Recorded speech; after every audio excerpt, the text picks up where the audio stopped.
Good evening, everyone, and thanks for joining us tonight, both the people that are here in the audience and those that are joining online. For those of you who don't know me, I am Felipe Correa, the Shea Professor and the Chair of the Department of Architecture here at UVA.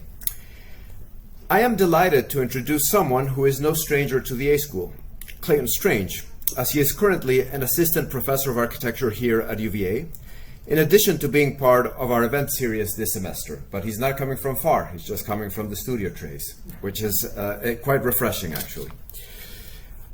Trained as an architect at Syracuse and Harvard, Clayton's work ranges from precise architectural projects through his own design practice to larger applied research projects, such as Monotown, the topic of tonight's conversation. A multi-year project that culminated in an extremely well-researched book, Monotown, Urban Dreams, Brutal Imperatives, carefully examines the 20th century industrial frontier and its affiliated urbanisms that shaped significant portions of the Soviet Union. Winner of the J.B. Jackson Book Award in 2020, Monotowns builds on the expansive legacy of the government-sponsored industry-affiliated town and presents a comprehensive documentation and analysis of the systematic deployment of mono-industry settlements implemented during the Soviet era. In doing so, the book not only fills an important gap in the historiography of the ex-novo town, but also introduces the reader to an in-depth examination of the many town planning models that shaped a significant area of the formerly Soviet territory.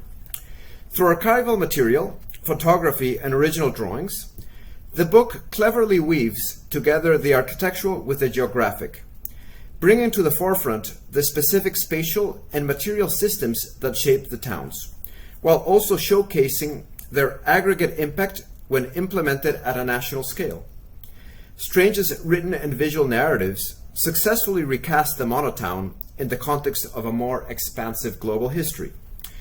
Tonight, we are delighted to present this book here at UVA, and of course, there's a copy of the book here, and you'll be seeing much more of it on the screen. And able also to have a conversation with Clayton, not only about the content of the book, but also about his experience as a young researcher and author in developing this project. Clay, we are thrilled to have you here for this lecture, and of course also as part of the faculty. Welcome to UVA on both counts.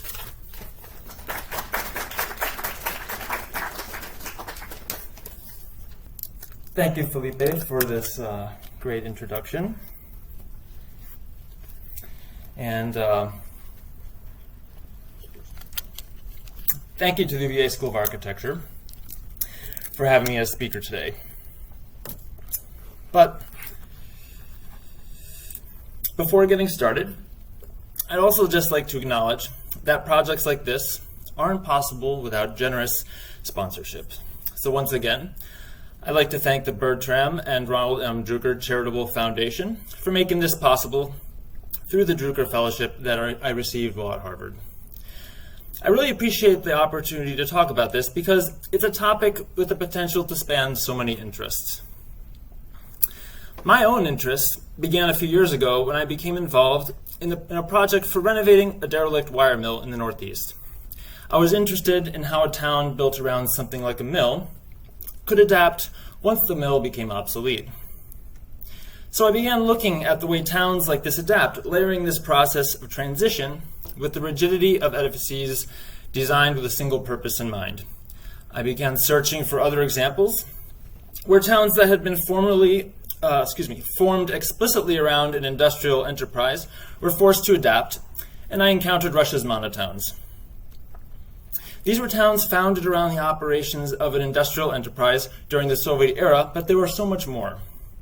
They were part of this ongoing national narrative of settling Siberia and realizing the ideal socialist town by building hundreds of iterations across some of the remotest and most inhospitable landscapes on Earth. They were part of enormous plans for shaping territory and infrastructure and for extracting resources, where housing and social infrastructure were simply extensions of factory operations. And how, after 2008, we were told the collapse of these communities has entered a terminal phase. Well, why not just leave, you may ask? Why not abandon such towns when they become obsolete, like company towns often were in the Americas? And in some extreme cases, this probably will be the case, but monotowns were caught in this complex web of concerns, including territorial sovereignty, fears of social unrest, ongoing government interest in luring people eastward, and the fact that residents of many monotowns have no interest in leaving. In addition, there probably is no other place on Earth where the single industry town is so pervasive. By some estimates, 27 million people live in Russian monotowns, so the sheer scale prohibits relocation as a blanket solution. So how these towns adapt has become a serious concern in Russia and really forms the cornerstone of this research. But what I found really interesting was that although there had been an enormous amount of literature on Soviet urbanization, the monotown remained a tangential phenomenon. Research had been scattered over decades, and the decades themselves often formed silos of understanding that coincided with the shifting dominance of particular disciplines. In the 60s, 70s, and 80s, we either hear the voices of scholars who'd fled the communist state and were eager to publish detailed accounts of how the regime came to power, or the smug, dispassionate elucidations of Soviet technocrats that dwell on planning mechanics that prescribed everything from the design of residential blocks to the location of kindergartens to material flows for entire provinces. But after 1991, the discussion shifted. Western scholars tried to explain the collapse of the Soviet state. These were mostly economic and political, and only occasionally veered towards spatial arguments about how the dispersed urban network bequeathed to Russia by Soviet planners was incompatible with a modern economy based on innovation. Only after the 2008 crash did attention turn to the towns themselves, and even then, it was mostly in order to scare us. Media outlets had the effect of popularizing the term monotown as a one-liner that became synonymous with urban decay. What became clear to me was that there was no comprehensive volume dealing with the monotown as a unique urban type, and very little written on the towns themselves as distinct from the idea of the towns.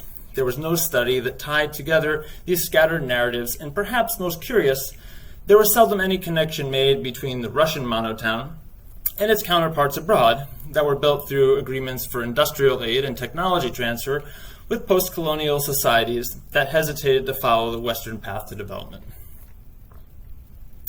And so the book ties together these diverse and sometimes contradictory accounts, from dreams of an ideal socialist city to large-scale spatial narratives, to the often brutal, gritty specifics of local experience. The book argues for a more diachronic view of the monotown and reveals that even the most sclerotic of planning models is best understood through the lens of persistent transition, the way that pluralism and complexity unfold through the gradual layering of time, place, landscape, and culture. The monotown is broken into three parts. The first shapes a conceptual foundation by studying the etymology of the single industry town and linear narratives of Russian and Soviet settlement patterns and urbanization. The second and third parts are structured through case studies, each treated as a kind of transect of the monotown and its instantiations abroad as a field condition of the Eurasian hinterland. These look more in detail at individual examples while linking the broader narratives unfolding over time and space. So, part one begins with things like land and farming, and how the harsh Russian climate and poor soil quality created conditions where farmers couldn't survive individually. The agrarian commune was the building block of rural Russia, and land was regularly repartitioned in order to ensure equitable access to the best tracts for everybody in the community. And you can see how this works. The parcels in black in this image would belong to a single farm. The communal will was paramount, and there was no incentive to improve one's lands, since they would probably pass to others the following season. We look at how pre-communist settlement of Siberia consisted mainly of planned military towns, where things like schools, housing, and healthcare were provided, but private property was non-existent. Agriculture was not a viable means of survival in most parts of non-European Russia, so exploiting local populations and extracting resources like fur sustained these communities. We look at how European ideal towns of the 18th and 19th centuries proposed important relationships between edifices of production and systems of authority, communal worker housing, social control, the extraction of natural resources. These were all key ideas in shaping the monotown. we look at the way Russia's 19th century demographic expansion and shortage of good land, along with the construction of the Trans-Siberian Railroad, drove an eastward diaspora of peasants who were looking for a better life. This first Siberian fantasy was state-sponsored, but the brutal realities of remoteness and climate beyond the Urals meant that nearly a third of settlers ended up returning. Nevertheless, in his 1916 poem, Express a Siberian Fantasy, the poet Alexei Glastev nicely captures the perception of Siberia as a sort of treasured inheritance that ought to be settled and exploited in order to realize national greatness. Siberia sleeps, wearing a white brocade of snows. Quietly, the white swell, the field sways, the bound tundra freezes, moans, and even moan of the taiga. But on New Year's Eve, the quiet dreams of Siberia break off, and rebellious light dreams rush from ocean to ocean, from the Urals to the Bering Sea. The Siberian frosts are anxious and cruel. The vast plains, giant hammers rustle and tremble on the heights of the mountains. Build, build. So we really see that there was a particular imagery attached to settling Siberia. After the revolution, we see this narrative of new lands awaiting colonization paired with the desire to build a new socialist society, which was placed on the shoulders of Soviet architects and planners. We should be so lucky. There was this belief that remaking the city would result in a similar remaking of society, and that by abolishing private land ownership, replacing yesterday's churches and palaces with new socialist analogs in the form of clubs, communal houses, and factories, socialist subjects would emerge. We look further at how the factory became central to socialist transformation and as a key aesthetic and cultural object, and how housing as a benefit of employment at factories became the dominant form of housing tenure in the USSR. How the assembly line and logistical processes of heavy industry were extrapolated to the scale of city planning and even to the scale of national territory. So we see this anti-capitalist polemic emerge, which argued against the so-called genetic growth of cities along waterways, coastal areas, and transportation corridors, and the way that they concentrated labor and capital in exploitative and unhealthy environments. Various proposals for dispersed urbanization were made in response, from arguing that the city ought to be abolished completely, resulting in a society living in movable houses, to proposals for building small towns across the territory, which would be composed of massive communal houses, each housing as many as 2,000 individuals. A little like an architecture school. To proposals for a linear industrial development plan, which followed the assembly line logic of arranging zoning, functions, and infrastructure in linear strips. It was argued that so-called rational planning, coupled with plans for national electrification, could flatten national space by distributing heavy industry evenly across the continent. Human bodies and their needs were considered as just one more input in this process of industrial optimization, and could be shifted and relocated like any other commodity. So, part 2 takes a more detailed look at how this takes place through a series of case studies that we visited across Russia. We look at a series of case studies in the locations you see here, from the metallurgical stronghold of the Ural Mountains to the coal extraction landscapes of the Kuznetsk Basin. Each case study is used to link broad regional narratives with the details of implementation and local histories. We look at the way fears of invasion from Western Europe catalyzed Stalin's programs for rapid industrialization, and how extracting coal and iron ore from the Urals and Kuznetsk gave rise to networks of labor camps that formed the basis of towns like Novotroitsk, and how the frantic search for uranium during the 1960s led to conurbations like Krasnokamensk, which was really founded almost instantly in one of the most remote parts of Eurasia, really filling the image of the Monotown in most people's minds, I would say. Details of early construction, the trials of Soviet geologists, desperate search through the wilds of central Siberia underpin the story of each town. We get a glimpse through archive photography of the landscape in its undeveloped condition, and anecdotes of small villages along rivers and other pre-development inhabitants.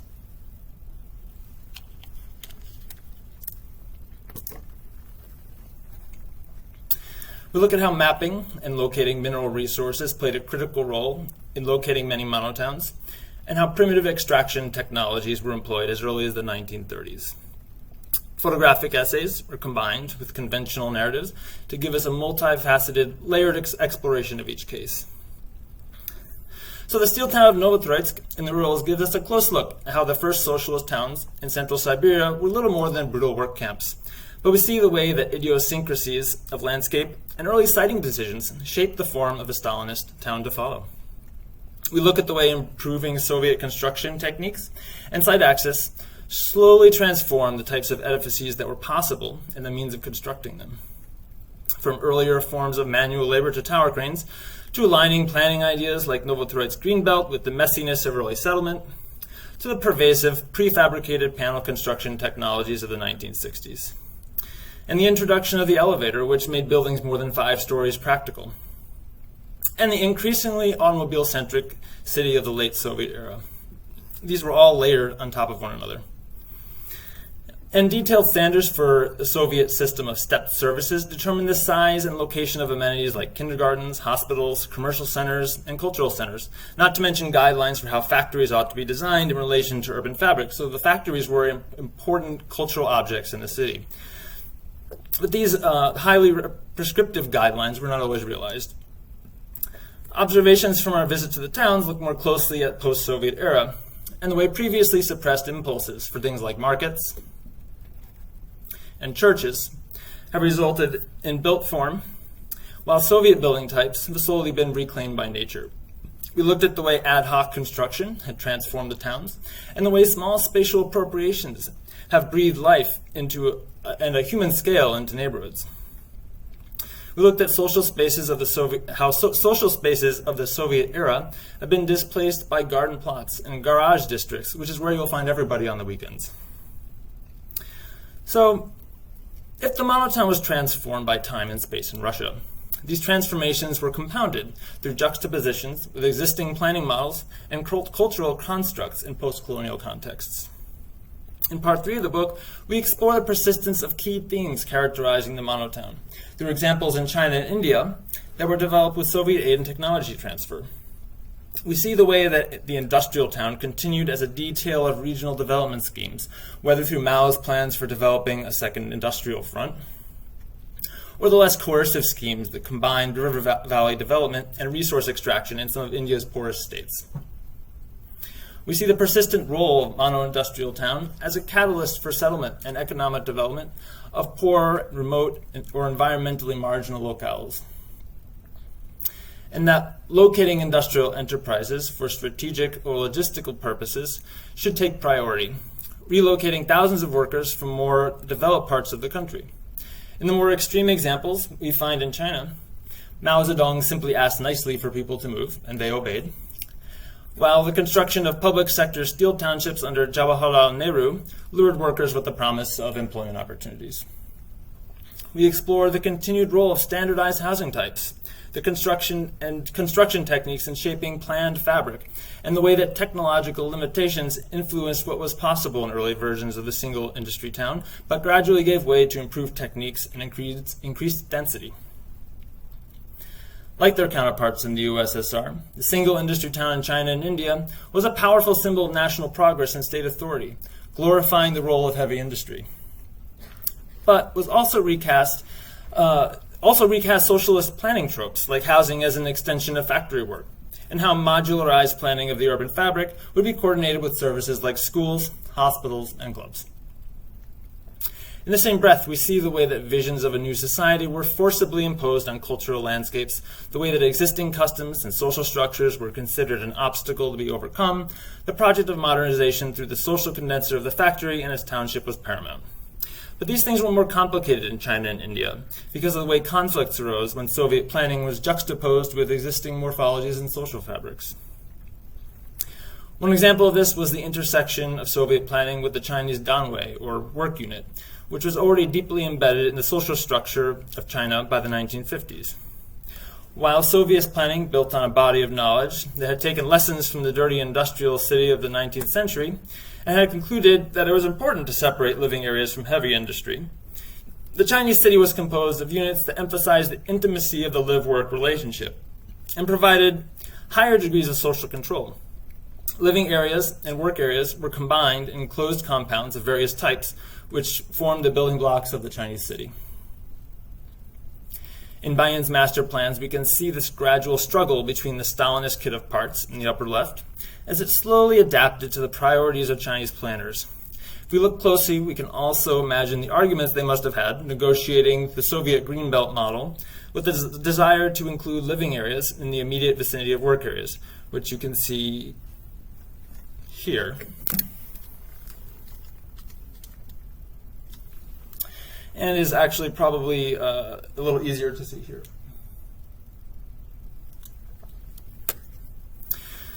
So moving on, the end of the book looks at how similar struggles marked the changes in the Monotown over time. We see the way privatization and informalization of the economy have led to parallel processes in urban space, whether through the shifting uses and encroachments of Bayan's Greenbelt, or the cornucopia of add-ons and transformation to standardized housing in the Bilai township.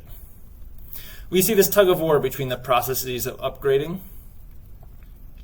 and the need to read value into the history of the towns by preserving historic fabric and spaces. We see how the role of the town-forming enterprise as a socio-cultural object has waned even as the drive for profit has catalyzed industrial expansion. As factories retreat from their central role in the townships they built, the responsibilities are assumed by other actors. So the book asks, how does the socioeconomic center of gravity shift away from the town-forming enterprise, building a culture of entrepreneurship in a place where employment at the factory was taken for granted and where workers would show up even when there was no work and no pay? But the often negative environmental impact of small, unregulated industries forms a counter-argument to this. So what becomes of yesterday's standardized housing when the town-forming enterprise employs less than half the number of full-time employees it did 20 years ago?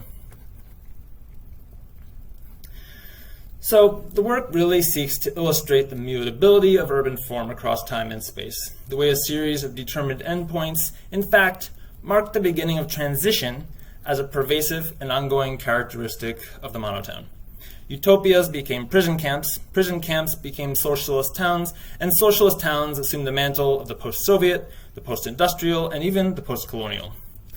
So the book argues that common processes and concerns that transcend national boundaries make the Monotown a crucial juncture in contemporary projects for rethinking the hinterland.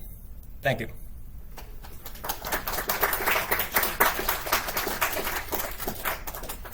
Very good. Okay, first let me turn this thing on. Okay. Can you hear me? Yes. Okay, so mask back on. And now come the hard questions. So first of all, thank you so much for that great presentation, and really for an amazing overview. So for me, perhaps the way this is going to work, I'll ask Clay a few questions while you are warming your own questions, and by the time we're done talking, you should be able to have at least 2 or 3 throat-slitting questions for Clay. But for me, the first question is actually more biographical. Biographical in relation to the work of the book. As you mentioned at the beginning, this was actually done through a traveling fellowship.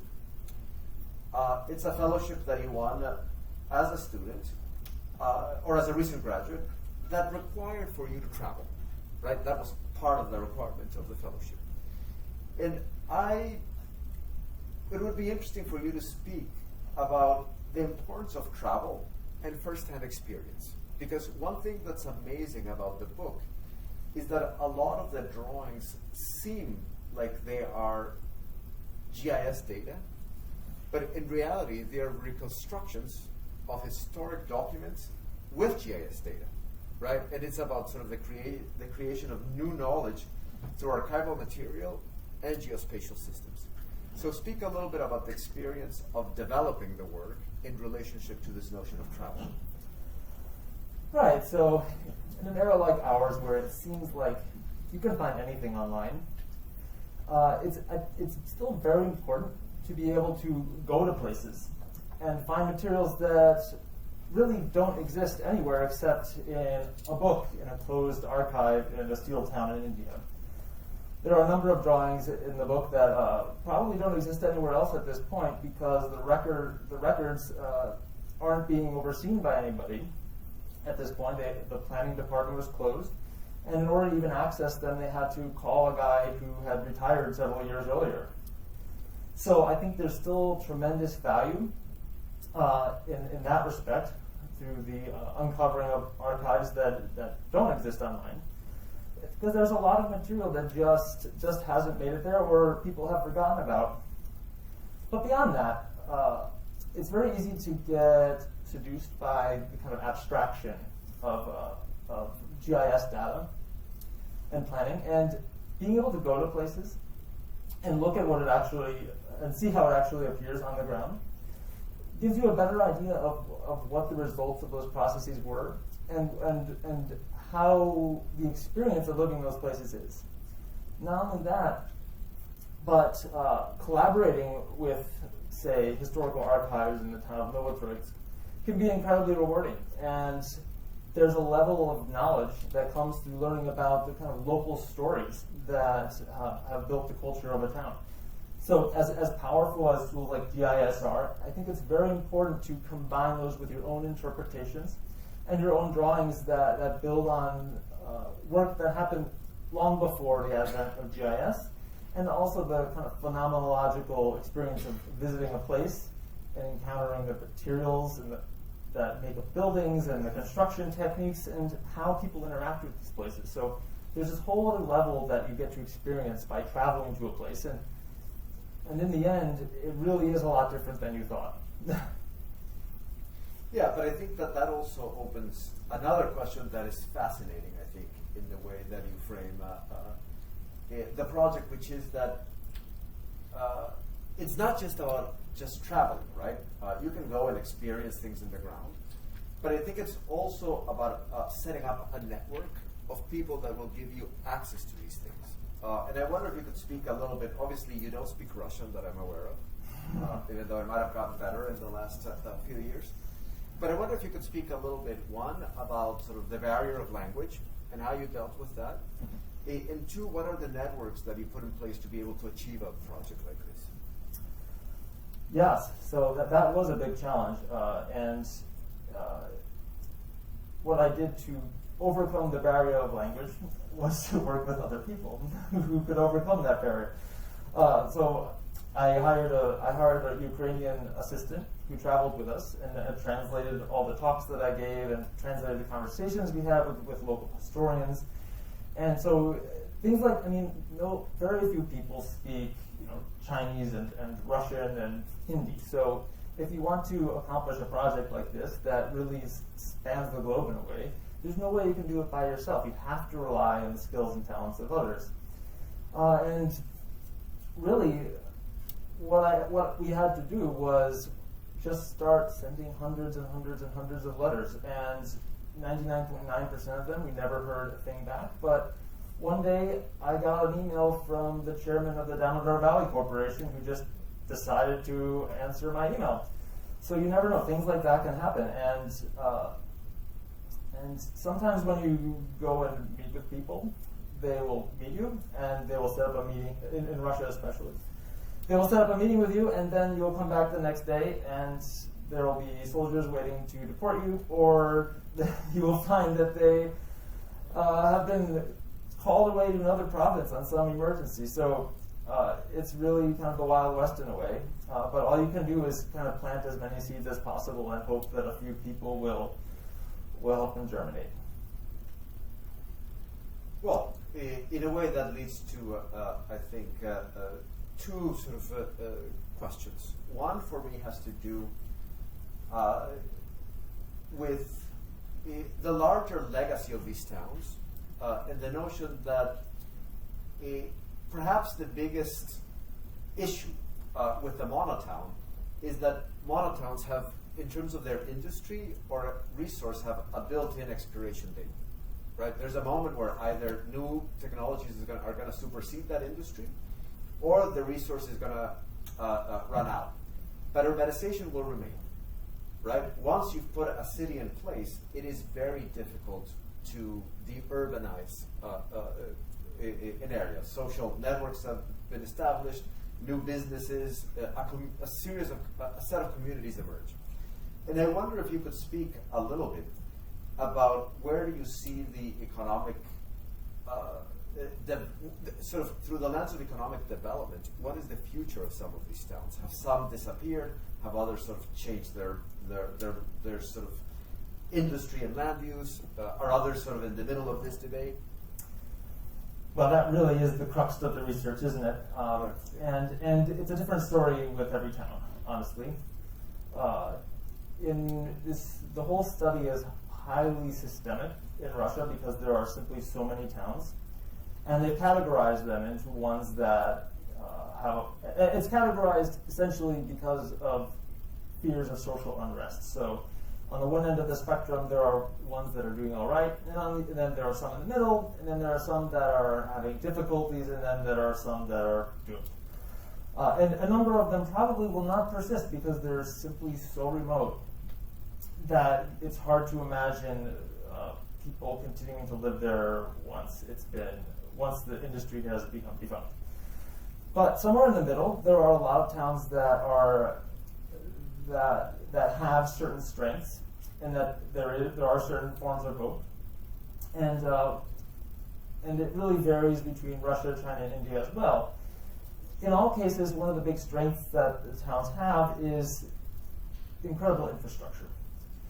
And in some cases, like in China, where there's a lot of development potential just because of the way the economy works, there's been a lot of work to look at what a particular factory has produced, and then draw certain lines, material lines, and see how those can be adapted to a new industry. So in Bayan, for example, there was a town that had been manufacturing explosives, and because of the things that had been making in the past, they were able to convert it over to polymers. So there are those kinds of things.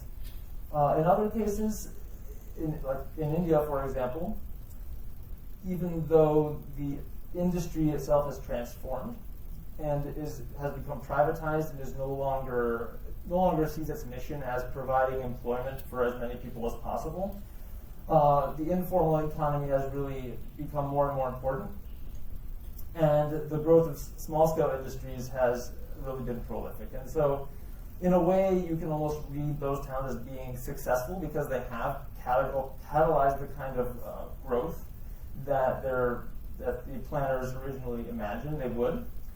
But at the same time, it sets up this relationship with the informal urban fabric and the new municipal authorities versus the township and the fabric of the township, which is no longer very useful to the steel authority. And so they begin leasing out buildings to anybody who will buy them, and or younger people who have a father or a grandfather or grandmother who used to work for the steel township will move into their parents' apartment, and then they'll start their own informal business within the township. So there's these layering of different authorities and how they relate to the township property, and how the township starts to be influenced by these different forces. So it's a complex answer. Right. But I think that sort of leads to the last question before we open it to the public. But I think that's sort of the other side. One is sort of the life of these towns. The other, for me, is I think the fact that many of these towns, in the same way that in the U.S. in the 50s and 60s, the Ford Foundation was actually sponsoring projects like Ciudad Guayana and sort of using town planning as a way of spreading democracy, right, and capitalism.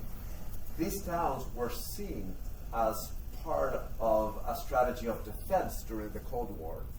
And I think the moment where that becomes more interesting or more contentious is the fact that China, for example, and India begin to, especially India, you begin to sort of absorb these town models that in many ways are much more hybrid. they begin to get sort of influences both from the West, and sort of from the democratic powers and from sort of the communist powers. And I wonder if you could speak a little bit about that transition. Yes, right. And we talk about that in the book, especially in the case of Bokaro, which was a really big, which was a big deal in the United States at that time, because there was an article published in Life magazine, I think in 1952, that was super concerned about the influence of the communists in India, and was urging the American public to really support the Damodar Valley Corporation project, which was this copy of the Tennessee Valley Authority, and was seen as a force to kind of bring democracy to India. But then at the same time, Bokaro became this project that the United States wanted to finance and basically use as part of this program for bringing democracy to India. But then it would have been the largest project of foreign aid that had ever taken place in the United States. And in the end, it didn't pass Congress. And right after, a year or so after that, the Indian government decided to go it alone. And then at the last minute, the Soviet authorities came in and said, look, we'll do it. And once again, just like Bilai, Bokaro became this Soviet-sponsored project. But there's a lot more to it than that.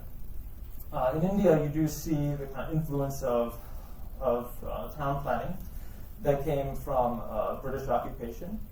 The influence of civil lines, which were basically where British soldiers would live in India, and how that influenced the morphology of the sectors in Bilai and Bokaro. But then you see how the influence of Soviet planning and how this very, very detailed system of state services was kind of superimposed with something that looked a lot like the neighborhood unit, but then it became this combination of things that had a higher density and a kind of different social projects. So it really becomes this weird hybrid in a way. So there are ideas about the kind of equality of living in the city, but then at the same time, the poorest houses would be the closest ones to the factory, and the CEOs would have, the factory managers would have these huge villas that were the furthest away from the factory. So you see this desire for socialism, but then this reluctance to give up certain aspects of social hierarchy. So they really are fascinating cases. I think with that, we can sort of maybe open up to the public, and I'm sure there will be a good number of questions. And if not, I'll just call on people. There's one over there, Ben. I'll wait for the mic. Is this thing on? Yeah. Great. Okay. I just like to say, Clayton, thank you for a great presentation, and Felipe, thank you for a great series of questions to kick off the conversation. Your first question about the value of travel and sort of visiting a place in person sparked a thought in my mind and a question. And for me, it's a little bit, it starts to something of a solipsism, but it's that I'm from Oregon. And in Oregon, we have a great set of laws that create urban growth boundaries.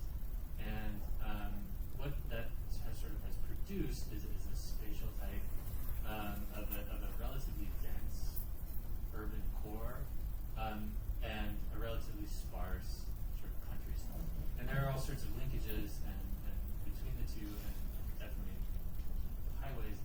There's also kind of a increasingly thickened edge between sort of multifamily housing in the core of the city through sort of single-family housing suburbs to these like hobby farms, and before you finally get into sort of the forests, lots of national forests.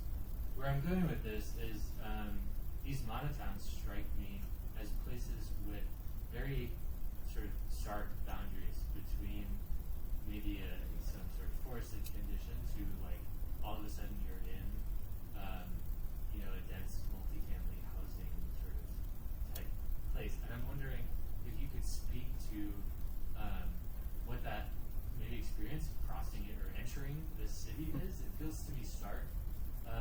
And what's your take? What's your evaluation?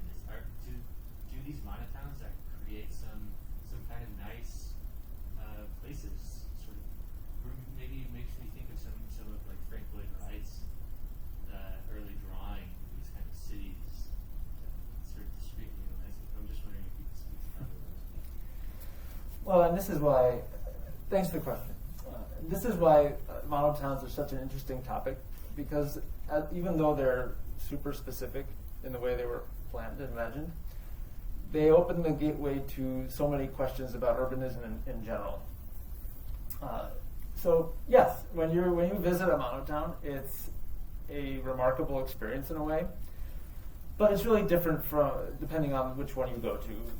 And some of them are extremely stark. Some of them, like this uranium extraction town in the Russian Far East that we visited, it literally feels like a campus. Like you arrive there, and it's nothing but these planned Khrushchev era prefabricated concrete bar buildings that form courtyards in the middle of this expansive grass landscape. And there's really nothing but it there, and a giant hole in the ground full of uranium a couple of kilometers away. But those kinds of housing were the most dominant form of housing in the Soviet Union. That was just one type of housing tenure. And that was housing that was a result of being employed at the enterprise that founded the town. On the other hand, there were other forms there were other ways that you could build your own house. And you will find in some monotowns a separate district that's what they call dachas, or these kind of garden communities, where it's like a network of like small kind of summer cottages.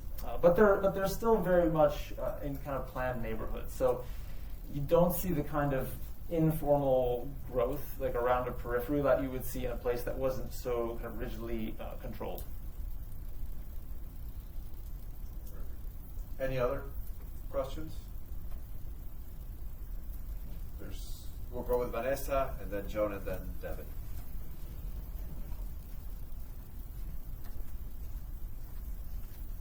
Thanks.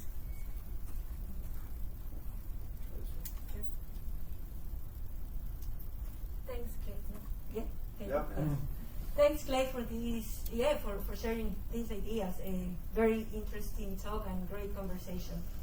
I am very curious about the community engagement processes within these case studies.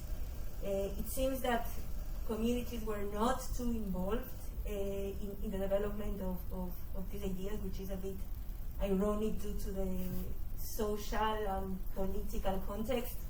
But I'm also interested in hearing from you, what do you think that citizens feel about that? Do you feel that they are actually interested in having a more participatory approach to the city, or are they not looking for it? It seems also that the growth of the informal sector is is an expression of doing of getting engaged into these processes by yourself. Yeah, I mean it's kind of hysterical in a way, because there's this project there are these like associations in each of the monotowns that are there to promote small businesses, because people are so used to just assuming they'll be employed in these large enterprises that there's kind of no sense of I'm going to go out and start something of my own. But what's really funny is that all those programs have been dreamed up and imagined in Moscow. So it's still this top-down kind of approach to fostering local autonomy. So it's like they want these towns to become autonomous, but not really. Because if they're autonomous, then there might be social unrest. So you see any kind of policy that comes from Moscow is about how to keep the towns content, because they don't want problems to arise. As far as the kind of growth of informalization, it's something that really started during the Soviet era, but I think has really blossomed after that. Those kinds of things are definitely do come from the community, and especially like in the 1990s when it was basically the Wild West wherever you went. There was no kind of planning mechanism for starting for approving construction. So things would just people would just decide to build stuff. And in larger cities, you will find that there were entire like housing towers that were built there without any kind of planning approval, and sometimes in very bizarre places. So there definitely is that element, but you find it more in towns like Novotroitsk, where the enterprise has gone through this process of privatization, and the new owners are really only interested in generating a profit. In a place like Krasnokamensk, where the uranium extraction enterprises, all the uranium extraction enterprises in Russia are still national. So it's a very different condition. You don't see as much of informal economy, and you find that there's a lot of, and people who don't have jobs will be employed by the town to the new municipal authority in order to sweep up and clean, things like that. And that's been another process, is decoupling the towns from the enterprises through new municipal authority. So it's kind of breaking down the systems of authority in the towns. Jonah? Jonah's in the back. Thank you. Thank you so much for this, Clay. I have a question that is for my students' benefit, because I've dragged them all here. And Thank you. And they're occupying their own corner. Wait. We've talked a lot in my studio about the role of drawing, and specifically analytic drawing, for understanding urban space. And I think Felipe has begun to suggest to us that even your drawings that look like GIS maps are in fact drawings that you've constructed through combinations of GIS processes and more manual processes. And I guess I'd be curious to hear you speak about the role of drawing, mapping, and visualization in the research as a whole, and to what I guess sometimes those processes are ways of summarizing information that you've received in other ways and repackaging it as part of your research, and sometimes those processes are processes of discovery and research and analysis in of themselves. And I would love to hear how, in the context of this project, the role that drawing has played in allowing you to understand the larger set of patterns and arguments that you make in the book. Well, it's played a tremendous role. I mean, one of the projects I set out for myself with each of the case studies was to draw it, and that came through various means. Like you can find GIS data online for a lot of Russian towns, just because planning has been such a powerful force in Russia. But in cases like India, the best you will find are kind of hand drawings of location of buildings, and you really have to kind of construct those drawings by understanding the building types and getting more detailed drawings, and then putting those together to create a broader picture. And then, of course, there are some things that are almost impossible to draw, like the kind of mishmash of informalization that surrounds a town like Bilai. So in those cases, drawing it was compulsory in a way. In China, we got very little cooperation from anybody, so it was a process of kind of raiding libraries and photographing books. So it was it really was this process of building an argument through collecting data and then drawing it in order to kind of synthesize it into a coherent argument where we could look at the towns and understand how they have grown over time. You're not going to find GIS data of a town in the middle of the desert in China from 1980. It's maybe in some black box in a government building in China, but they're not going to share it with you. So only by pairing those drawings with kind of GIS data related to landscape and things like that could you start to read relationships a little bit more comprehensively.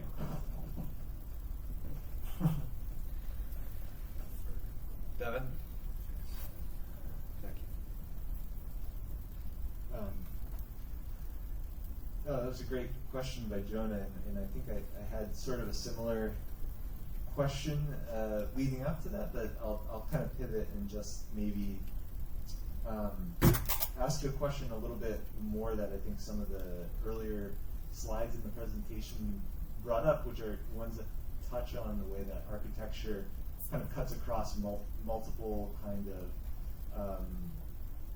other kind of social and cultural and governmental questions. One of which is that, you know, one of the things that I think is very mysterious for me about the way that these towns sort of work is the separation between, you know, what is kind of like state-owned versus like what is a more kind of corporate structure in a place like Russia, and like, you know, the way, you know, how much those are separated.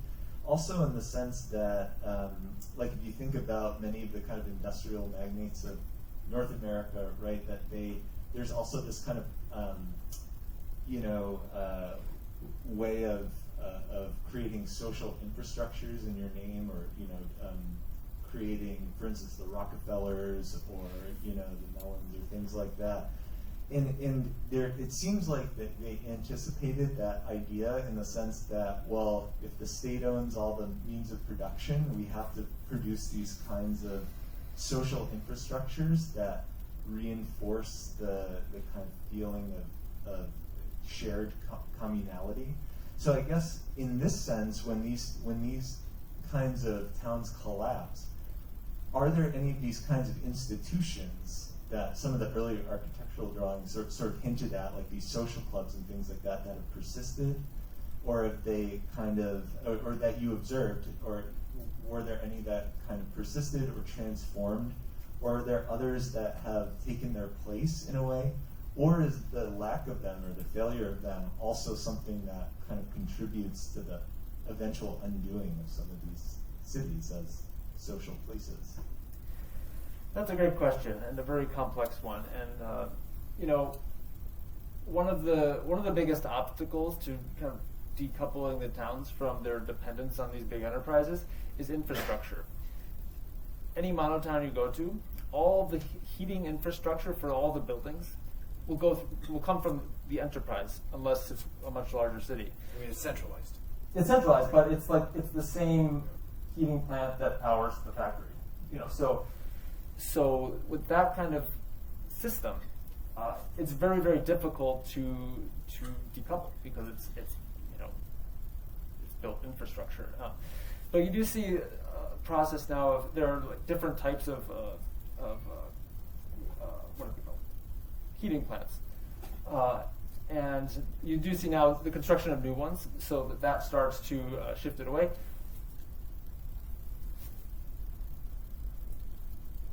After the USSR collapsed and these large-scale enterprises were privatized, there was this very rapid, simultaneous decoupling of the housing stock from the enterprise. They didn't want to suddenly create a nation of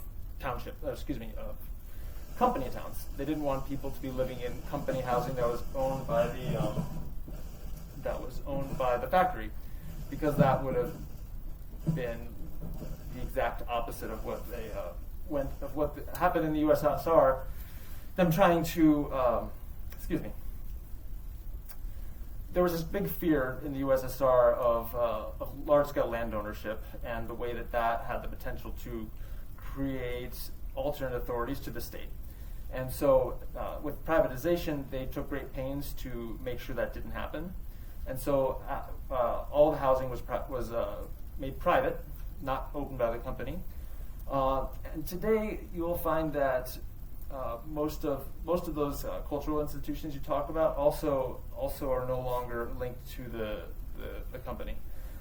But for me, it doesn't seem like a big issue, because new ones that have a more or privately owned and operate independently are pretty commonplace.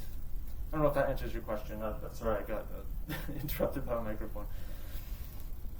Yeah, I guess just to follow, it's such a an interesting part of that era of kind of socialist architecture of the idea of the social club, and so thinking about other models like the SESC, in Brazil, and the YMCA or something in North America, how anyway, I mean, whether there's evidence of them or not, I think is a kind of interesting question. That maybe they're not, super evident. I don't know.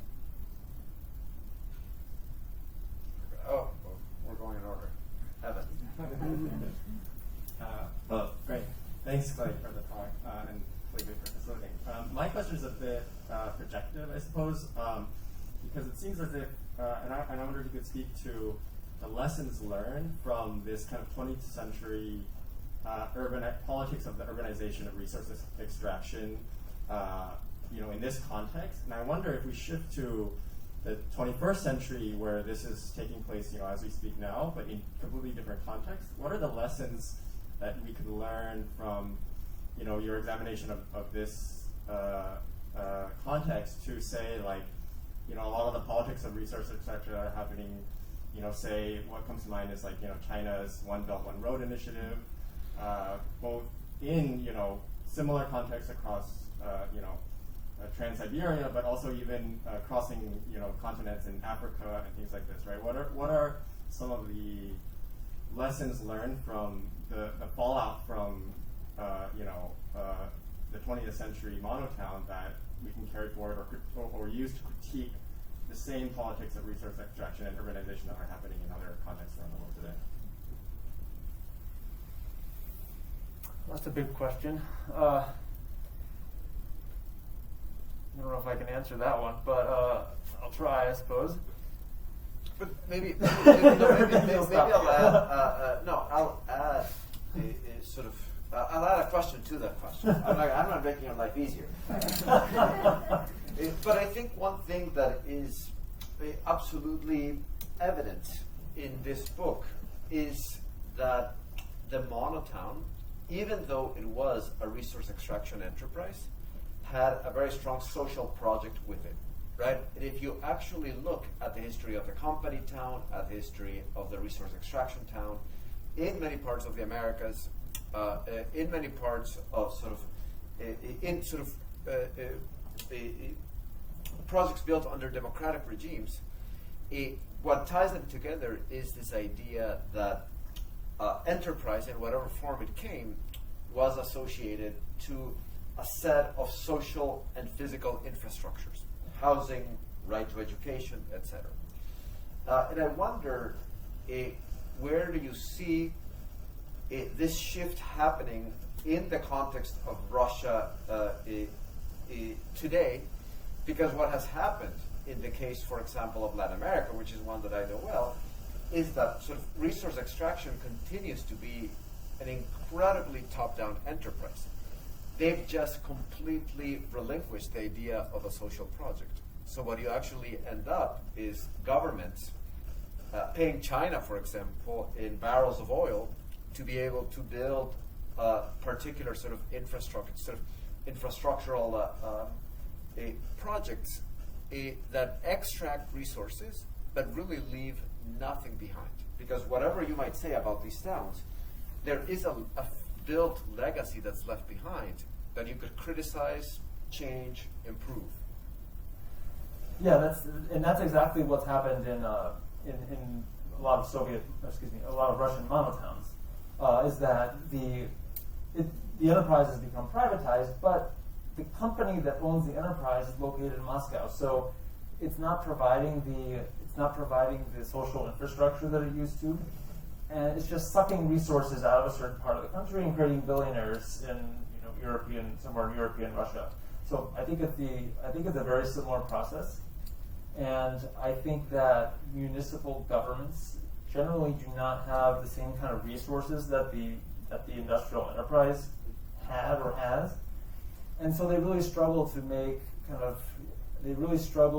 meaningful projects that can transform the towns. It's very rare that you can see for example, in Novotроицк, the big way that they tried to rejuvenate the urban spaces was by putting new playgrounds in the urban block. That's all they could afford to do. They just don't have resources for things. So you don't see the kind of agency for new forms of urbanization that you find in a place like China, which still has a very similar structure to the socialist state that created the towns to begin with. Very good. So I think there needs to be a new form of agency if there's going to be any kind of meaningful transformation of the towns. And I feel like they should let go a little bit and give the towns ways to reimagine themselves rather than something like the Monotown Development Fund, which has made making the same mistake of prescribing the same solution for all the Monotowns, just like it happened 50 years ago. Okay. Well, Katie, we'll close with Katie McDonald will ask the last question, unless there's somebody else that's dying to ask another question. Thanks, Clayton, for the talk. I think something that's really exciting about the research is the scale of it, like how much geography, how much land actually gets really dictated by this idea of the Monotown. And so I'll come from the other angle, which is I'm curious, in your voyage in studying these kind of case studies in person, if you started to find a series of architectural types or material types or actually like housing prototypes or these kinds of things like at the small scale that started to answer some of the social ambitions of the project. So not only that the town is providing all of these things, but was there like a kind of architectural or spatial construct or certain examples that you found that embodied some of these ideals at a smaller scale? I mean, yes, in a way. There were cases of renovation projects that kind of reimagined urban space in places like Mezhduretsensk, where they pedestrianized the central street into something a lot more contemporary. And I know of projects I haven't visited by someone I know from Harvard, Drom. I don't know if you know Drom Architects. They also reinvented a large public space in Novosibirsk, which looks quite interesting, and I'd be delighted to visit it. So I mean, there are renovation projects. It's just a question of, for me, it's a question of how do we produce alternative urban experiences in places that are very kind of monolithic in terms of what they can offer. And I think projects like that are starting to do it. It's just you don't find the same agency everywhere, I guess. But certainly there are examples that are starting to look at those things. They often tend to be very aesthetic in nature, and that's why I think that this is the kind of project that requires collaborations throughout disciplines, because I think those things need to be kind of paired with economic ideas and ideas of kind of municipal agency. Like as I was saying a minute ago, I don't think that those things can exist by themselves. But I think, and I think you're absolutely right, which is that I think another way of sort of saying that is that architecture by itself is not going to resolve the problem, right? What these towns actually need is new forms of economic development that can give them a new lease of life, and that can actually give them a source of income that then would allow them to sort of update their infrastructures and project sort of new urban forms for the 21st century, right? Yeah. Very good. Okay, well, very impressive work. Thank you for sharing once again the work of Monotown. And if you have any questions, please feel free to ask him more informally as we conclude. Thank you once again. Thank you.